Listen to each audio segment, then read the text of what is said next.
Hello guys, good morning. Mamahaw ta guys.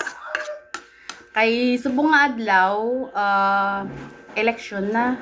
Di nakabuto na bala ka mo guys. Kung wala pa, vote wisely guys ah. Hindi ta magpadala sa sa sulay sa mga panulay. Dito lang taton sa dito kita sa may mayad. Kani mao kita na guys para nga may resistensya kita sa paghulat sa aton nga pila kay for sure malawig gid ang aton nga pila. So dapat hindi kita makadto nga empty stomach kita, dapat full. Kag dalagid kita sang tubig kag aton nga pamaypay para nga may kita guys, may ara kita nga pang energy karon guys sa paghulat sang aton nga trono para sa aton nga pagboto. So that's for today's vlog guys. Bye bye and vote wisely.